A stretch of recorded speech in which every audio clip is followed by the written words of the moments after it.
Timothy Heyman, that is your real name. Right, I was born with it. And you can prove it. I have a birth certificate. I have a baptism certificate. I have a passport, a marriage certificate. None of which Traven had, or certainly the character in one of his great novels, The Death Ship. He lacked those. In fact, one of the things we have now here is we have in Germany, when you moved from city to city, you had to have a sort of identifying document. We have his identifying document when he moves from Dusseldorf to Munich, both of him and his girlfriend Irene Mermet. Then we have his naturalization document, 1951, when he becomes Mexican. But he detested the necessity to provide these to bureaucrats. But he also took advantage because it meant that he could decide what name he wanted. Okay. He's supposed to have had 27 pseudonyms. Okay, but you've gone with Timothy Heyman, nothing else. That's just me. Okay, so I'll introduce you as co-manager of the B. Traven Estate. That's the managing director now. Oh, okay. Yeah, this is a few years old. So please. Malú promoted me. Okay, so you're managing director of the B. Traven Estate. Malú is the proprietor. Yes, with your wife. Now, the pronunciation is Malú Monte de Oca Luan de Heyman. Malú Montes de Oca Lujan de Heyman. Much better. Because her mother was Rosa Elena Lujan, and she was the rights holder, which she transferred to Malú and her sister, who in turn transferred it to her daughter. So it's Malú and her niece Irene, who are the proprietors of the Traven Estate. Okay. Yes, she's the stepdaughter of B. Traven. Timothy Heyman has degrees from Oxford in Greek and Roman language, literature, philosophy, and history, and from MIT in management, information technology. Now, you were involved with Barings for many years in Mexico City, and then you set up your own investment company, which you then sold to Franklin Templeton. In 2013? That's right. That's the same year that Her Majesty Queen Elizabeth II appointed you Commander of the Most Excellent Order of the British Empire.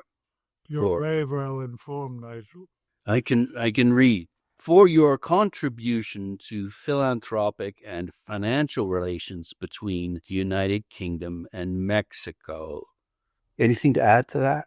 The only thing is that in my CV, if you want, what brought me to Mexico was another English bank called Rothschilds, which sent me here in 1976.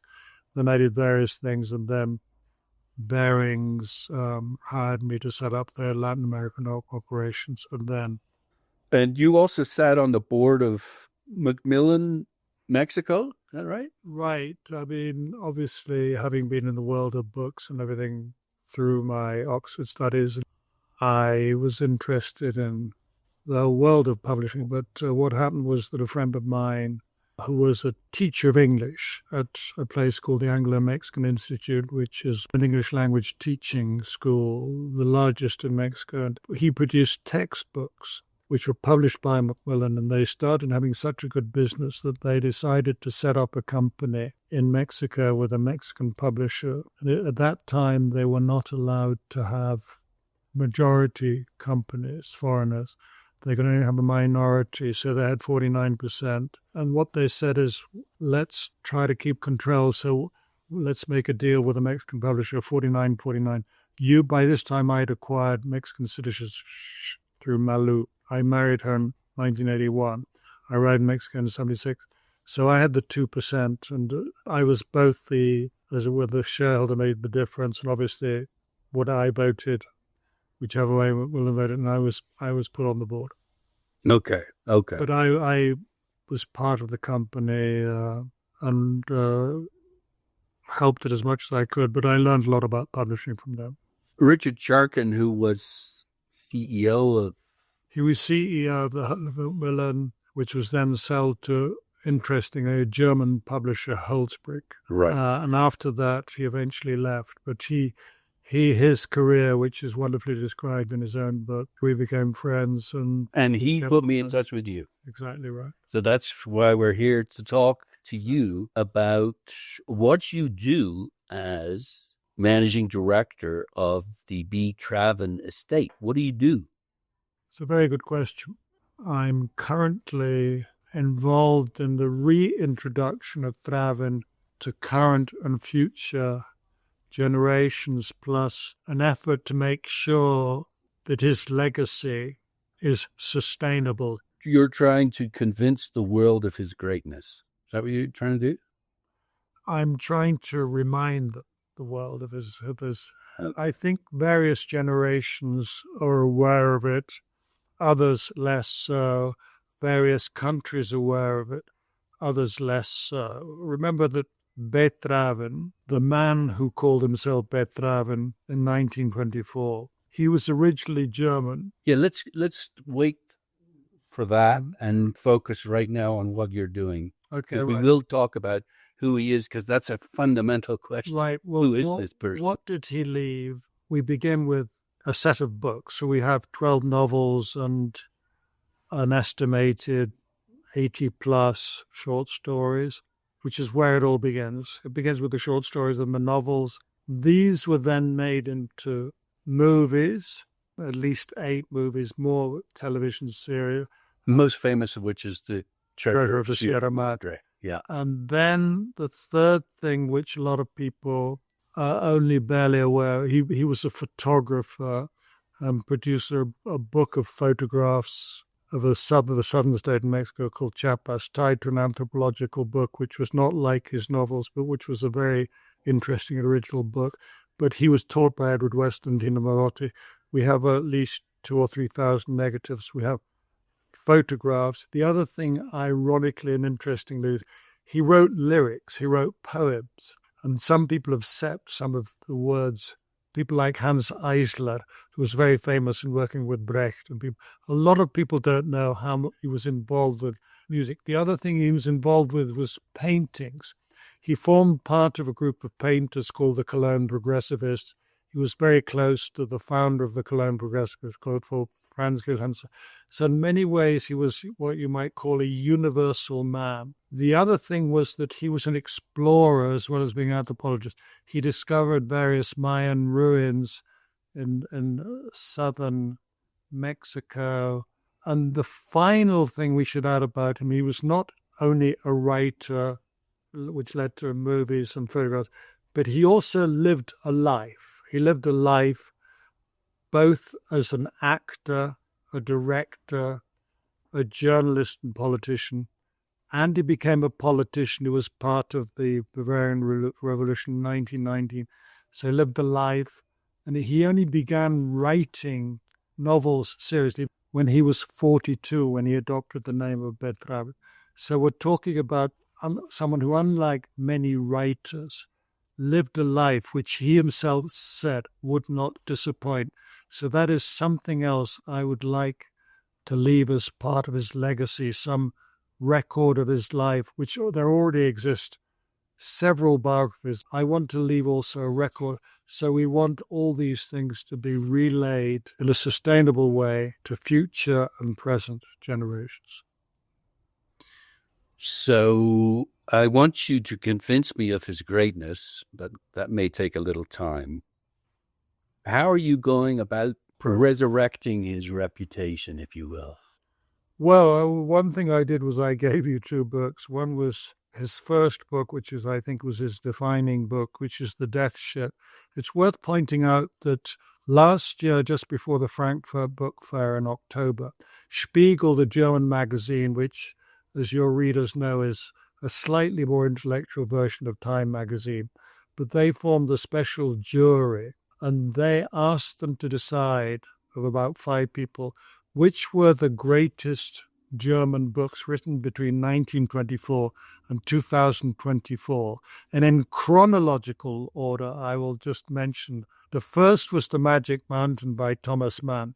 The second was by Franz Kafka. The third was by Traven, The Death Ship. Now, I would argue that it's possible that more people have heard of Thomas Mann and Franz Kafka than have heard of Traven. Hardly, I would say that Traven, he's completely under the radar now. It's funny, just this morning, I asked this young German couple if they'd ever heard of him. No. So what you're trying to do is elevate him to the level of Kafka and Thomas Mann. Is that what you're trying to do? Elevating him in the public eye? Right now, I think he is at the level. In fact, if someone would come up with statistics, because he sold 40 million books, an estimated 40 million books. He was translated into more than 38 languages and 1,500 editions. Whether other people had these statistics, remember we're talking German writers of the 20th century. Yeah. He was Einstein's favorite novelist. I read it somewhere. Maybe it was in the biography. Einstein said in a very wonderful Germanic way, he said in 1939 to a journalist, he said, if I were to go on a desert island, I would not take any book with me which was not written by Traven. And we have proof of this because I checked with Princeton, who have a lot of Einstein stuff, but they didn't have any proof. But they put me on to Tel Aviv University, which sent me a letter from Traven to Büchergilde, who were Traven's first publisher in 1926, saying, well, look, whenever you have a book by Traven, please send me whatever you have. But I haven't got an exact reference quote, but I think it was 1939 with a journalist. The most famous scientist in history, his favorite writer is Traven. Do you need a higher recommendation? Well, you've got a testimonial there. So what are you doing? You're talking to me, you're talking to various people, but what are you doing? Well, what we've done so far is we have renewed publishing contracts in the following countries: in the United States with Farrar Straus, who were already publishing, but various things had not been clarified. So they're publishing 10 of his books and one set of short stories. How many have they released so far? Well, they've made all of them, all the 11, as e-books in terms of physical books. Only one or two, but basically they're out there. Okay. Then the second one is we already had the relationship with Diogenes, the top independent German publisher. What I mean by independent is not tied with either Bertelsmann or Holtzbrinck or one of the major conglomerates, but Diogenes, who are Zurich based. So he signed a deal to republish all his work. And then we've followed this with various other countries, which is Brazil, where we have a contract to produce 5 works, including works which have not been, that will include Portugal. Mm-hmm. We've then added to that country, we've added France, where all his books will be published.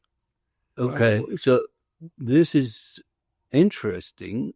Why did all his stuff go out of print then? Why? Good question. I think it's generational. I think. Yeah, but it's not generational for Thomas Mann or Kafka. Kafka's as popular as ever. I mean, the work itself, obviously, is what attracts publishers to want to, keep them published. When I talk about generational, I think you get people, you get agents, they die. You get publishers, people are looking for the next big thing, and they say, why should I worry about a guy who's already been famous? I want to introduce new people. I will make my name by finding new people. Yeah, but why didn't he stay famous like Mann and Kafka? They're on that list that you showed me. They'd never gone out of style. He's disappeared. You could only say the flame was burning a little bit low. So the point was to reactivate it. And signing deals with publishers.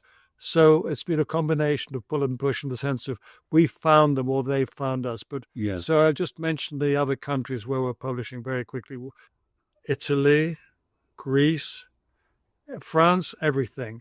Italy most, Greece. But is this ebooks or is this print? No, this is physical books. Okay. And also Turkey, who want to do everything. if you're talking globally and you look at population, we're talking countries, 12 countries and 8 languages. Don't forget, Mexico is carried on. Yeah, Spain as well. That's carried on. But again, maybe did his books just stop selling because publishers, if they're making money off him, will keep publishing him. They continue to make money off Mann and Kafka because they keep selling. Why did his stuff stop selling? I mean, if there's money to be made, you'd think that publishers would continue making it. I think that when you talk about Traven now and you try and position him, he was very much a man of his time. Again, we'll get to it, but I've read a good part of The Death Ship. It's as relevant today as ever. This is the point we are making. He's talking about, capitalism and the way workers have been exploited. Identity, migration. Bureaucracy, yes. And all those other things, not just... And this whole idea of, although it's ridiculed, post-nationalism. This is a big part of what he was talking about was completely. Why do we have all these nations that are imposing all sorts of restrictions on us? I'm an international man. You're absolutely. I think another very odd reason, which just occurs to me now, is that there's this huge irony about his identity, because on the one hand, it led to a lot of sales because of all the curiosity about who he was. And on the other hand, it may have led to the opposite thing, that because you couldn't identify him, he was this mysterious guy. Yeah. And there's still, can you believe me, there's still a controversy about who he was. Now, we think that we have solved the issue, but even now we're still discussing this, especially with people in Germany, which is where the big issue still exists. I think in the rest of the world, they've forgotten about the issue. Yeah, they don't care. But this is what's fascinating about, again, what you've done with this archive. I mean, you've used it to try to solve this mystery of who he was. He's such an interesting, contradictory character, B. Traven. He had such a stormy, contradictory life. You almost think that he was trying to use the mystery of his identity as a publicity ploy. Okay, it's a wonderful question, complex to answer, but I think that the secret to Traven is, I can only use the word that he was a genius, because he spent his life turning difficulties into opportunities or advantages. And this begins with his illegitimacy, the fact I think he was probably at least half Jewish. In fact, technically not Jewish, because I think his father was Jewish. His mother was actually Irish. And according to apparently the Jewish people, you're defined by what your mother, but he was just half Jewish. Yeah. And so in Germany, it wasn't necessarily a good thing. And then he suffered a series of traumas. One was the issue of being illegitimate, but he was sentenced to death and escaped the death sentence. And he was under a death sentence. His face was put up all over Bavaria in 1919. He escaped. According to me, he was the half-brother of the most famous Jewish politician in Jewish history, who was Walter Rathenau, who was himself assassinated on the 24th of June, 1922. So he was related. And many people suggest that was the beginning of the Holocaust. Exactly right. It was a hugely important, but he was a member of one of the richest family. And he had to leave the country. He arrives in Mexico. He's basically on the run. Mm-hmm. So, in fact, Malú was telling me yesterday, when she was going over her letters with you, from him to her, most extraordinary sort of letter, she said, he never wrote to me when I was in Germany. And we're talking about 1962 when she was in Germany. He never wrote. He didn't want anybody to trace. When she was in Egypt, he wrote to her. She didn't write to him. That's a fact which I discovered last night, because he didn't want to be traced.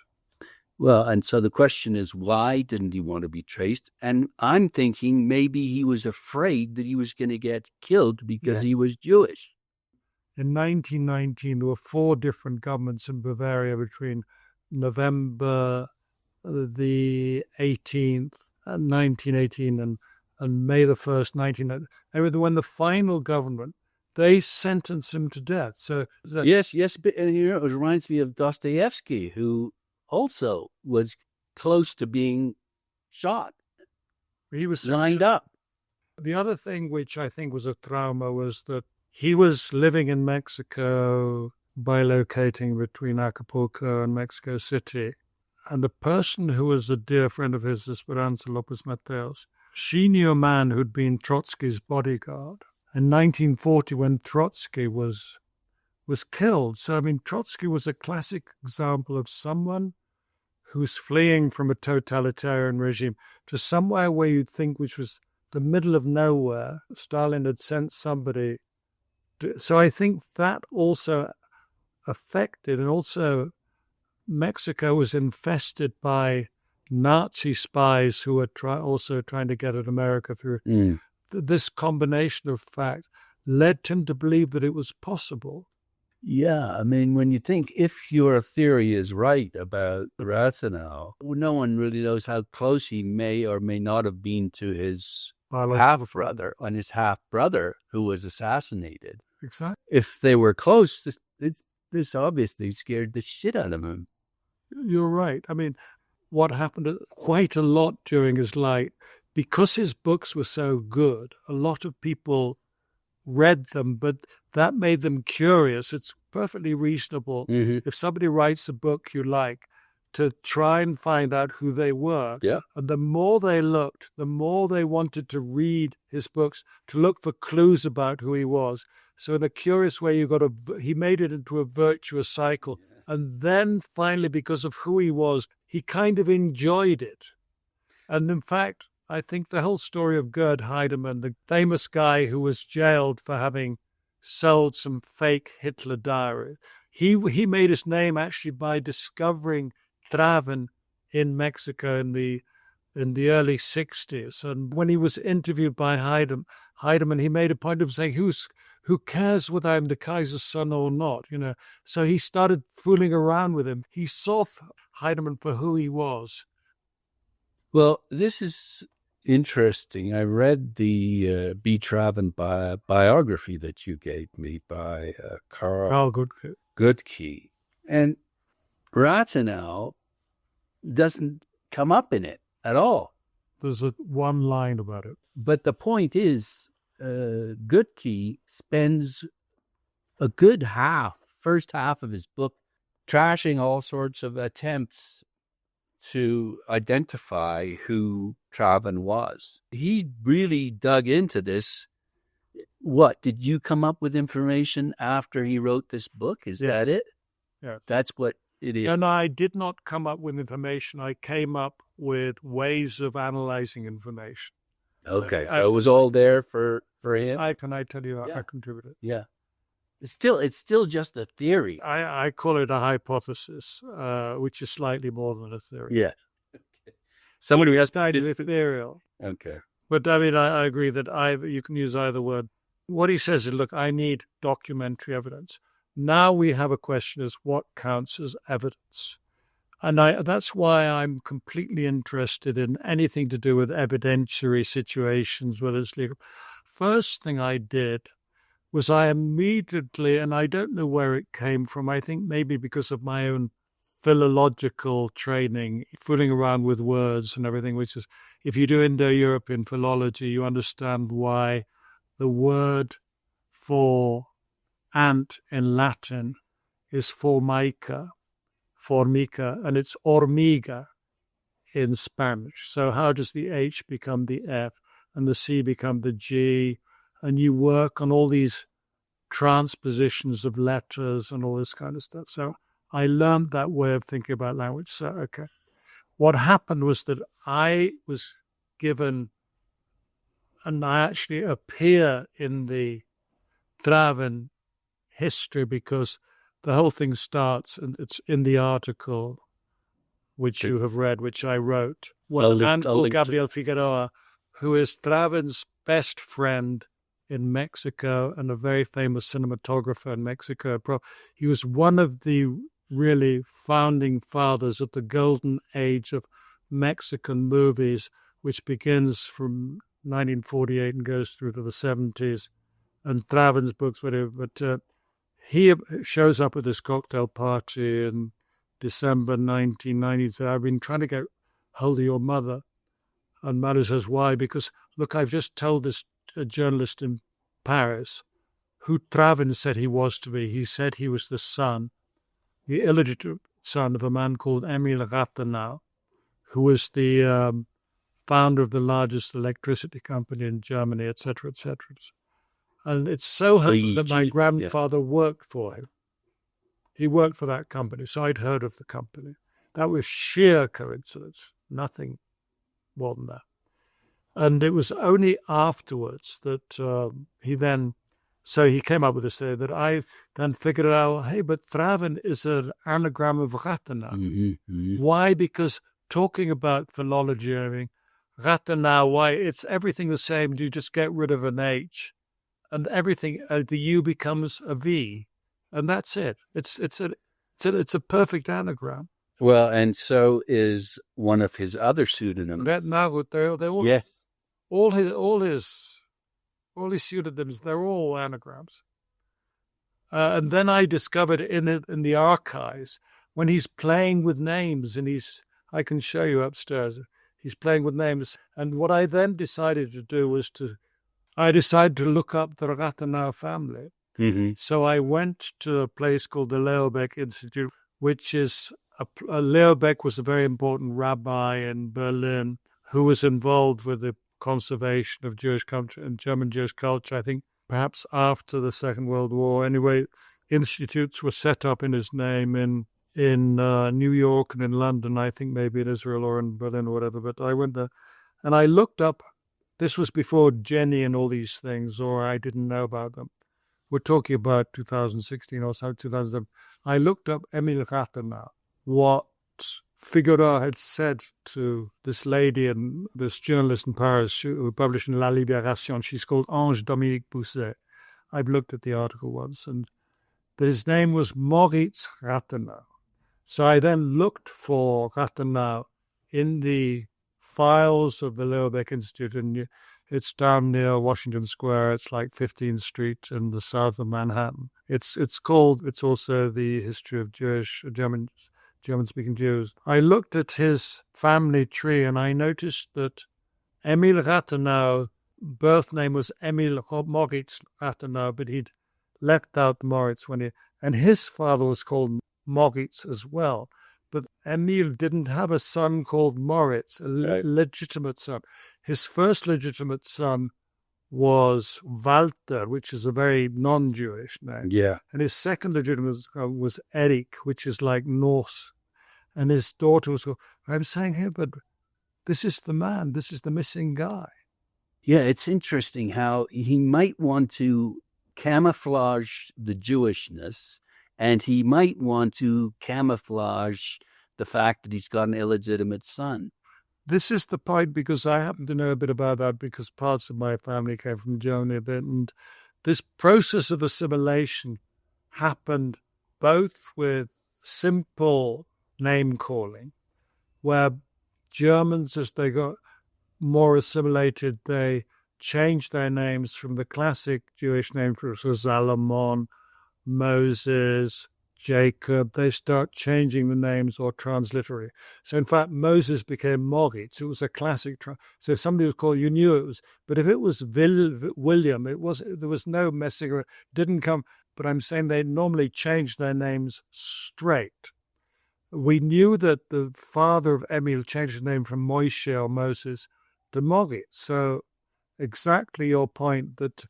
And then what happened was they actually changed religions. I mean, I knew from my German families that people didn't just change; they changed religion. They changed they changed to Lutheran or Quakers or something else as the generations went on. So I then looked up the whole of what had happened to the Rathenau family and how they'd assimilated, how Walter Rathenau, he was totally non-religious. He was, but it's not that it was a secret that they were Jewish, right? No, not at all. No, exactly. And in fact, as the foreign minister, that's sort of the highest position that a Jew had ever reached in the history of Germany. Reached. And now. And he was assassinated perhaps because of that anti-Semites.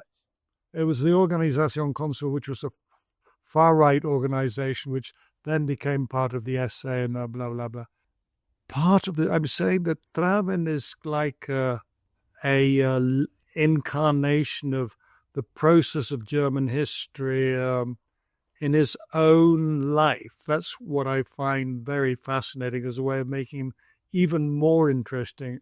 Meanwhile, let me just go into the other levels of proof, if I may do that. I've talked to Karl Guttke, who's a dear friend, and we're in constant conversation. He lives in Lincoln, Massachusetts. Mm-hmm. The biographer. The biographer. He says, look, there's no documentary. Now it's Traven's translator into Spanish. He met out of nowhere because Traven had admirers, and so people would write to the publisher who would then put the people onto him, and he had these P.O. boxes under certain names. And so he receives a request by Esperanza Lopez Mateos. She was a lady who was a very intelligent person, who was the secretary of a very famous Mexican union politician called Lombardo Toledano. Anyway, she was interested in the message of Traven's, which was, I insist, left, but not communist. It was left. Because that's more anarchist. Anarchist. Yeah. Which is not the same as communist. Right. She wanted to an idealistic anarchist. Exactly. Yeah. She wanted to translate his work into Spanish. And his first reaction, because he was wonderfully genuine. Because he wrote it first in German. German. And then he translated into English. Because he knew English from his Irish mother. Yeah. And no one's got a better explanation than I am, the sense that they assume that he must have learned English some. He himself claimed he was born in America, and they used that, but I think the explanation that is a good. He himself did the translating in English. She writes to him and she says, "Look, he says, look, I don't think a woman could do it. They wouldn't understand it." And so, but then, off her own bat, she sends him a translation of Prince of the Jungle. He said, "This is absolutely brilliant." And then he hires her as his translator and agent. And then they have a relationship which goes beyond that. And they become very friendly, extremely friendly, from 1941 until 1951, when she dies of a climbing accident. Now, during this period, she is so... Is he heartbroken or not? Yeah, absolutely. Yeah. Is it romantic then? Yeah. We've got love letters. I can show you I've got 200 letters going between the two. But in the letter, one letter she writes when she's going on a trip in 1947 to collect funds, very interestingly, for the new state of Israel, 1947. She goes to New York to collect money.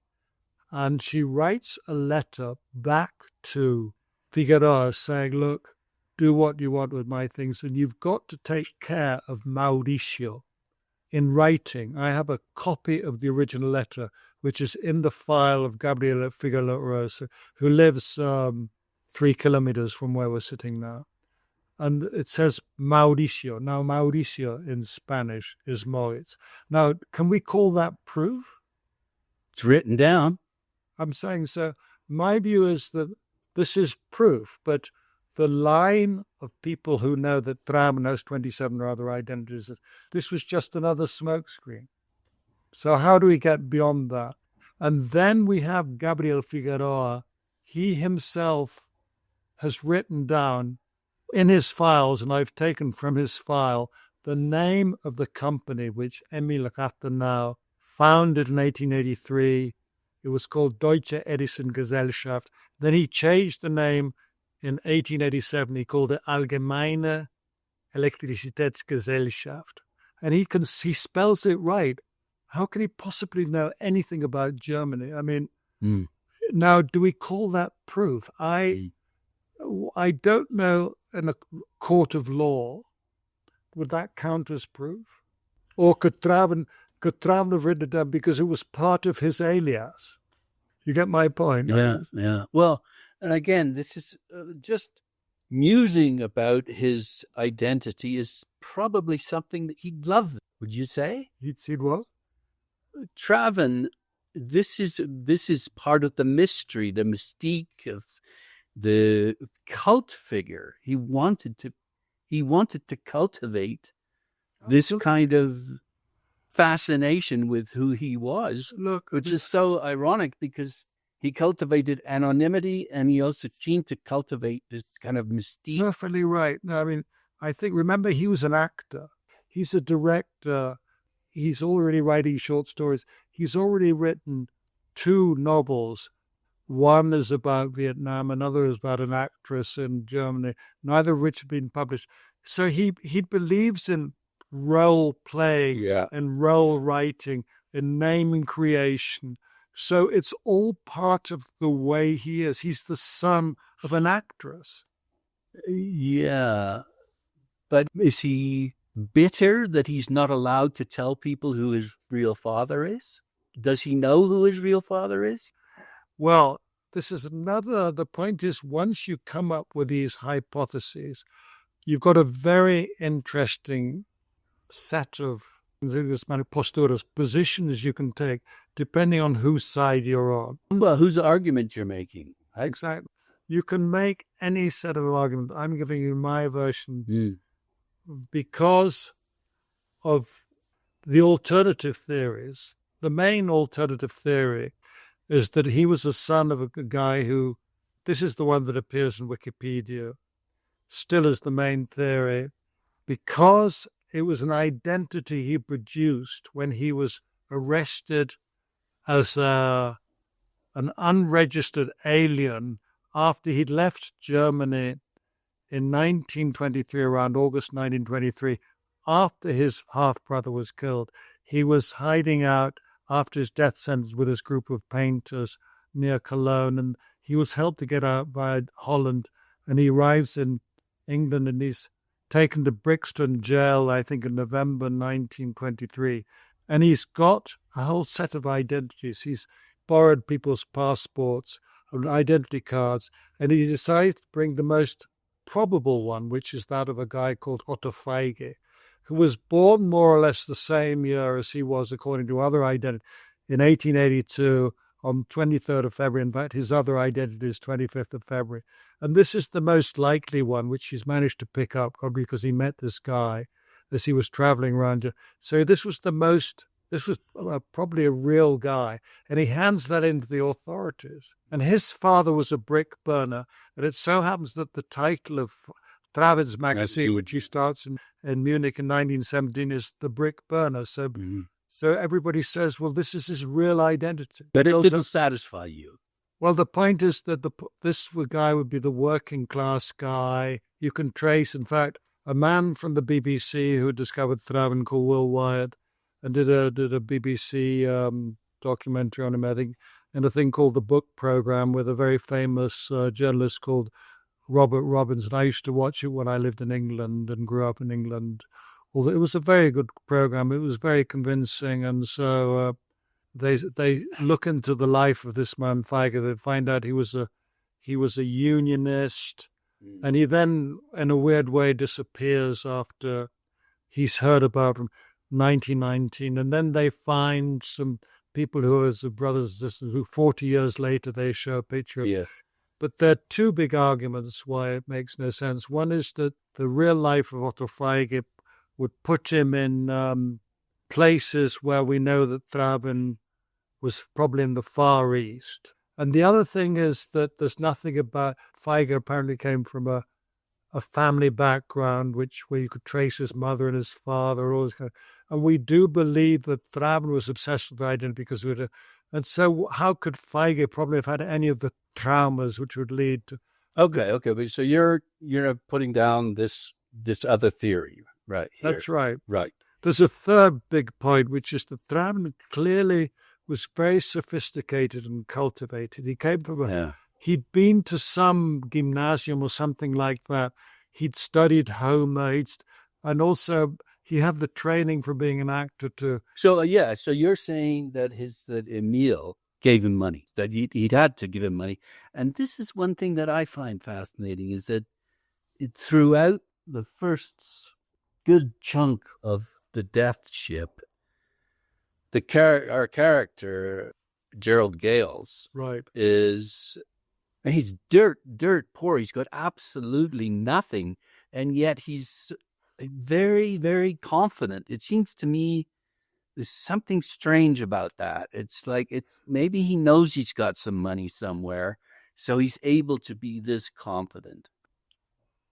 I think it's brilliantly put. In fact, when he goes from one place to another, I think that's very. Also, he's got this weird sense of confidence, which you sense comes from his education. In fact, he himself, when he's writing in Der Ziegelbrenner, which is autobiographical, but anyway, he says, "Well, look, I don't need the money."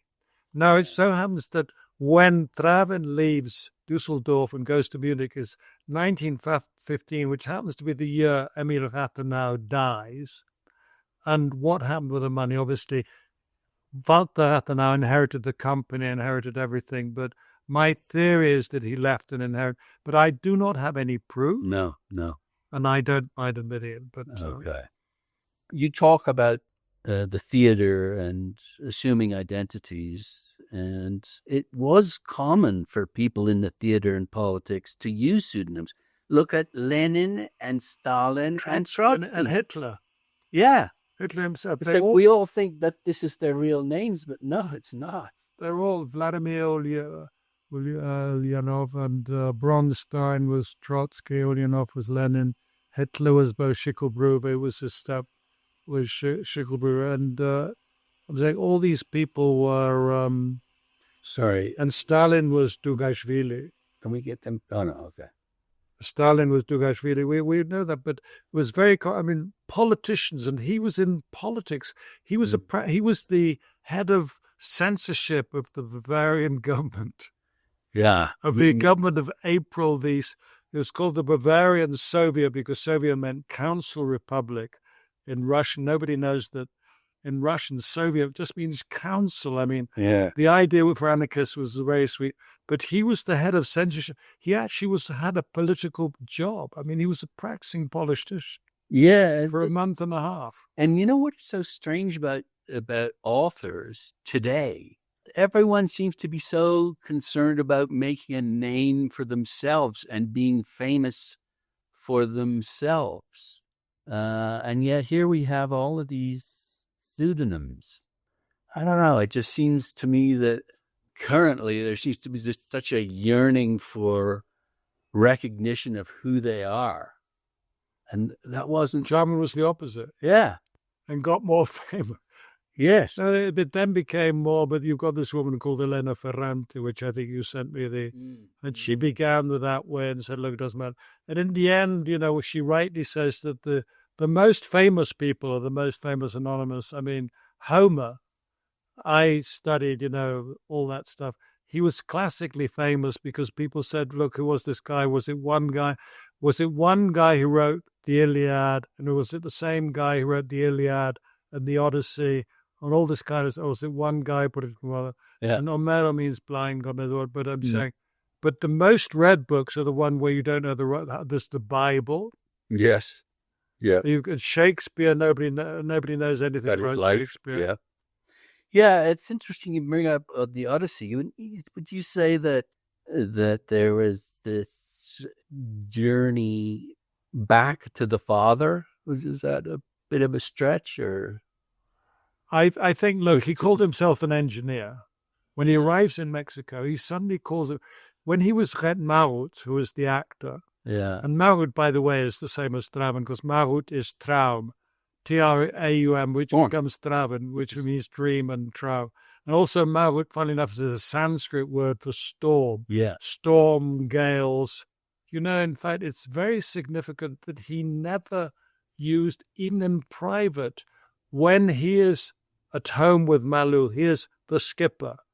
She doesn't call him anything but the skipper. Her mother is first mate, her sister's second mate. When he has girlfriends before he meets Malú's mother, he has a girlfriend who's a Scottish radiologist in Edinburgh, and she calls him Sailor Man. Then he has Esperanza Lopez Maceos, where they call each other Viking woman and Viking man. Yeah. Even in private, he uses synonyms. Except, funnily enough, with Esperanza in private, she calls him Mauricio, only in private. The only time he ever has a name. And so he has revealed his true identity to her. That's what you're saying. Well, if you take my theory, my theory is that we're talking after the Second World War, when theoretically the danger was over. So finally, he is about as prosperous and tranquil as you could. He's had the Treasure of the Sierra Madre, which 3 Oscars. Did that make him a lot of money? Or he's making money. He's comfortable, and finally he can be himself. And so that's why it makes it. And they were his closest to family. He used to stay in their house in Zamora 39 in Coyoacán. He used to have a special room and all this kind of thing. So, I mean, he'd never been as close with anybody until he formed the home with Malú's family. That was when he marries, and we have all these unbelievably tender letters with Malú and my mother-in-law and everything else. So it makes sense, but if we don't call that documentary evidence, I don't know. What do you think it's documentary evidence? A letter which says Mauricio, a piece of paper which says. Yeah, I like it. That works for me. But some people have said it's not enough. Well, what else explains it? Because of the coincidence that my grandfather happened to work for AEG. He was the head of the Turbinenfabrik from 1919 to 1938, which is the very famous. It's actually a very famous building in Berlin. It was built by Peter Behrens. He's the great brand manager. He invented. Peter Behrens. The first logo in history was AEG. And my theory is that Traven, unlike Walter Rathenau, who's a very straightforward guy, he followed in his father's footsteps. He ran the family. Traven was even more entrepreneurial than his half-brother. He was entrepreneurial like Emil because he was a businessman. If you read his letters, he knows how much he's making on each book, and he's figuring out ways. He's a marketing guy. Yeah. Now Emil hires, but not that. I mean, a lot of people don't realize that the real founder of the Bauhaus was Emil Rathenau, because he hired Peter Behrens, who in 1907 became his design consultant.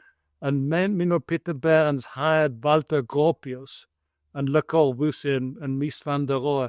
And Walter Gropius is the guy who starts the Bauhaus. Traven, when he was involved with the theatre in Düsseldorf, I've been to see how he was involved in helping the 2 people, Louise Dumont and Gustav Lindemann, who ran the Düsseldorf Theatre from between 1912 and 1915, when Traven he's their kind of assistant, and he helped to set them the theatre, the design of the prospectus. It's all, he's into the detail of design of all his books. Yes. And where did he get this from? I think he got it from his biological father. But again, anybody can say, look, this was all in the air, and anybody who was anybody, they could say. I think that our fathers are so influential. I think we are really influenced by our fathers. Not our mothers. Of course, that too, but, so he gets into the theater because his mother was in the theater, but he has this entrepreneurial mindset and that's right, skills. But anyway, okay, so let's kind of wind back to why should we remember him? Why? What makes him so important? I think the important thing is the first. I just frankly ask you, did you enjoy reading The Death Ship? I did. Now, it got me thinking, though. I've read Thomas Mann's The Magic Mountain, but this was decades ago. and there weren't anywhere near the number of distractions that there are now. So I got completely absorbed in Mann's book. I think it's one of the greatest. Now, because of Trump and Twitter, X and Musk and all of this shit that's coming down on us, I found it more difficult to take myself away from that and get completely enveloped in this book. I should say, though, that first of all, the seriousness of the project, his book, the topics that he discusses, and the humor and his voice, I think it's a really, I don't know if I'll say great book, but I think it's certainly holding my attention. I want to finish it. Well, the first book I actually read by Traven when I married Malú, because it was the only one I'd sort of heard of was the Treasure of Sierra Madre, which I enjoyed, and I couldn't help thinking of Chaucer. I think it's the Partner's Tale, but it had a kind of more interesting end than Chaucer, and that was more or less it. When I began reading The Death Ship, I think the beginning, the identity stuff is amazingly entertaining, how he moves from one country to another, and then when you get into the ship, there's a sort of vague philosophical thing. Meanwhile, the horror of the stoker's life, and at the end you get this sort of, it's a bit like the Iliad and the Odyssey, because it's sort of, I would say it ends up being tragic, but the Iliad is, to say the Iliad is entertaining, is, you know, these battles and stabbing and yeah, it's a bit heavily about. Then you read the Odyssey. Now, when I read The Cotton Pickers, I think that's absolutely brilliant book, and a lot of people haven't even heard of it. It's the equivalent of because he tries 5 professions, he's getting a job, and he is sort of picaresque novel. It's extremely funny, but the way he describes every profession, I think, and the way he also illuminates the society, even talks about Berlin at the time, the prostitution thing. He's even got a digression, but it's a very funny book. Yeah, I was going to say it's a very serious but funny, but serious and big issues like, is capitalism the best way? Is anarchism, or a version of anarchism, or socialism? These are really important questions that he's dealing with. So what I'm saying is, so the reason why I think he's worth it is, first of all, he's fun. I mean, I can say that one of the great benefits of the pandemic and the fact that I was, as you mentioned at the beginning, kind of changing professions from being a financial guy to going back to the future and back to literature with all this. And so I read 12 books on the trot in two months. I read more or less with 1 or 2 interruptions, because the pandemic we had to. Why is he into it? First of all, because he's enjoyable. I mean, he's fun to read.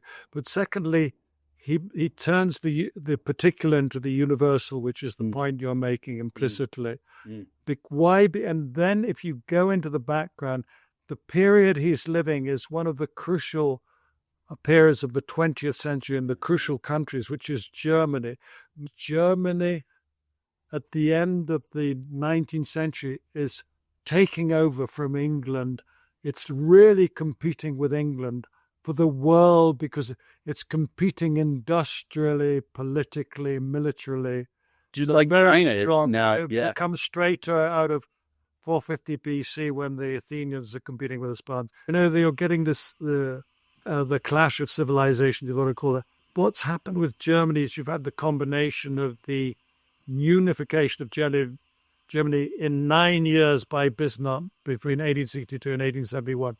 That's 32 countries become one country under the Prussians. You basically got Prussia, Bavaria, and the rest. That's it. He's coming from that civilization. He's a child of political.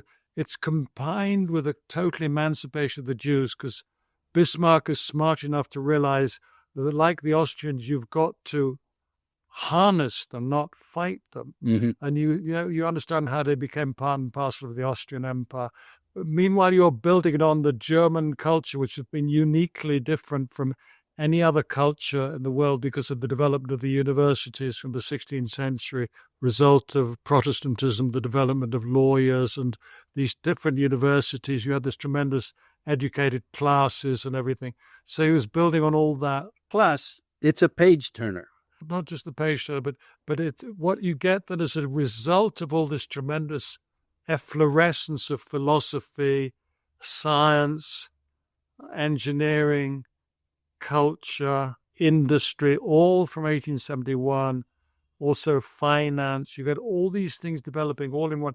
But how does that make him important? Why? Because at the same time you get this tremendous, you get the development of the isms which we hadn't heard of before. We have the word.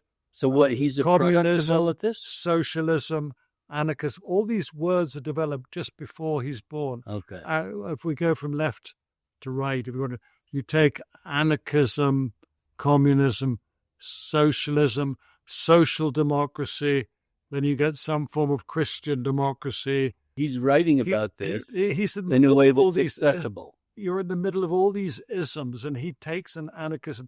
Look, I don't believe in government, any kind of government. I believe in self-realization. He's also reconciling the sort of existential self-realization stuff, which is coming from the other people like Rousseau and all these other.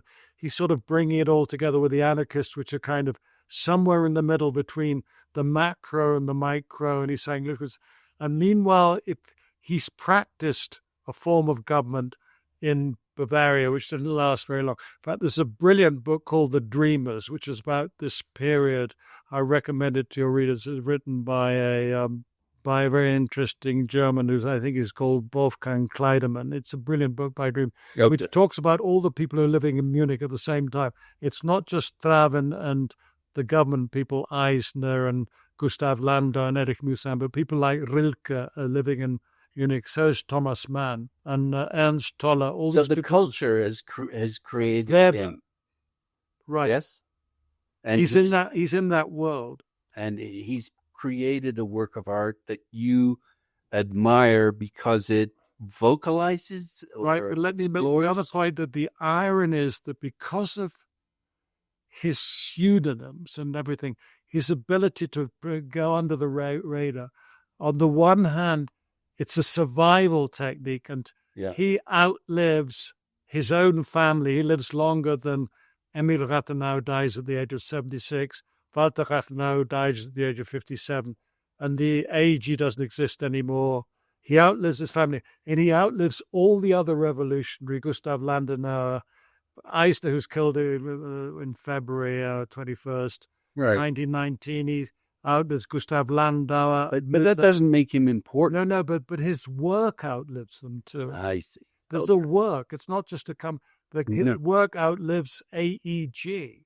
Well, his work, he feels, is much more important than who he is. That's right. So just wrapping this up, you're doing this because you admire him and his work. Is that the main reason? I do think he's a genius, and I think other people should know about him. And are you doing this for your wife? I'm doing it for him. I mean, are you doing this out of love of your wife? My love of my wife, absolutely, because she's been wonderful. We had this wonderful marriage and relationship, and she helped me tremendously in my own career, which means essentially. So you're helping. It's a form of, if you want to call it, but also payback to my German ancestor. Also, it's also a homage to a German culture, which I think has been, and this is the underlying ideas that I think Traven represents a German culture. In fact, in getting away from Germany in 1924, he avoided the whole Nazi. It's a German culture of which he is the product. And what is it? Love of the worker? Admirable. Love of the worker. But I think the whole point is this combination which leads to a certain kind of Germanicness, which I think is very admirable, which has been entirely obliterated by the 12 years, 33 to 45 to Traven. In fact, there's a book called The German Genius, which talks about that. It's a 700-page book which talks about what the Germans had done until Hitler showed up. And since then, people have tended to ignore the good things about German culture. Well, Bismarck brought in things like pensions and the safety net. The whole For the the workers. welfare state. It wasn't called that. I think that was done by Beveridge, who, by the way, was a buddy of my father, but that's neither here nor there. Okay. It's admiration? Is that what it is? What is Admiration and love. What more do you want? That's very interesting, though. What motivates me to go out and interview people? It's because I admire them, and I think their work should be celebrated and appreciated and digested and praised. I think the right way to read Traven is in the order in which he wrote his books. This is another point which I haven't made about why he's an interesting writer, is the way he translates his championship of the oppressed against the oppressors. In Europe, he translates it to the Mexican Indians, the extraordinary cycle, the mahogany cycle, their fight against the oppressors as part of the Mexican Revolution. He translates all this European mindset in a way in which he was actually adopted by Mexico, to the extent a lot of Mexican thinkers, intellectuals, historians, politicians think that Traven understood Mexico better than a lot of Mexicans. In fact, that is why Traven, also when he comes to anthologies, is in the Mexico Reader, a 10-page thing where so I'm saying he's used, a lot of people think of him, he had acquired Mexican nationality in 1951, so he was both German and Mexican, and so that's, I think, another relevant fact. In about 3 ways, he's different from Thomas Mann and Franz Kafka. First, I think he wasn't only a writer, he was someone who'd lived. He wrote from experience. Right. The second thing is that he was absolutely global. He was not local in any sense at all. Yeah. And the third, he actually understood another country in a most extraordinary way.